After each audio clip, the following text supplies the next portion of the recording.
ଢେଙ୍କାନାଳ ସାଇ ସତ୍ସଙ୍ଗ ଅନୁଷ୍ଠାନ ପକ୍ଷରୁ ଶିବପ୍ରସାଦ ପଣ୍ଡାଙ୍କ ନେତୃତ୍ୱରେ ଏକ ରକ୍ତଦାନ ଶିବିର ଢେଙ୍କାନାଳ ମୁଖ୍ୟ ଚିକିତ୍ସାଳୟର ବ୍ଲଡ ବ୍ୟାଙ୍କ ପରିସରରେ ଅନୁଷ୍ଠିତ ହୋଇଯାଇଛି। ମହାମାରୀ କରୋନା ପାଇଁ ସରକାରଙ୍କର ଲକଡାଉନ ଥିବାରୁ ଆଗଭଳି ଆଉ ରକ୍ତଦାନ ଶିବିର ଅନୁଷ୍ଠିତ ହୋଇପାରୁନଥିବାରୁ ରକ୍ତ ଭଣ୍ଡାରରେ ରକ୍ତର ଅଭାବ ଦେଖାଦେଇଛି। ଏହି ସମୟରେ ସାଇ ସତ୍ସଙ୍ଗ ଅନୁଷ୍ଠାନ ତରଫରୁ ରକ୍ତଦାନ କରାଯାଇ ରକ୍ତ ଭଣ୍ଡାରର ରକ୍ତ ଅଭାବକୁ କିଛି ମାତ୍ରାରେ ପୂରଣ କରାଯାଇଥିଲା। ଏଥିରେ ରେଡକ୍ରସର ଭାଇସ୍ ଚେୟାରମ୍ୟାନ ବିରଞ୍ଚି ପାଣି, ପାତ୍ରୋନ ମେମ୍ବର ରାଜକିଶୋର ବେହେରା ଯୋଗ ଦେଇଥିଲେ।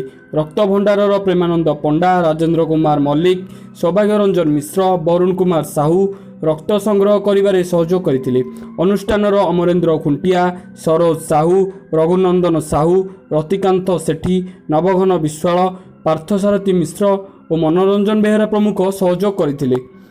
ଢେଙ୍କାନାଳରୁ ଶୁଭମ ପାଣିଙ୍କ report, C news live Odia.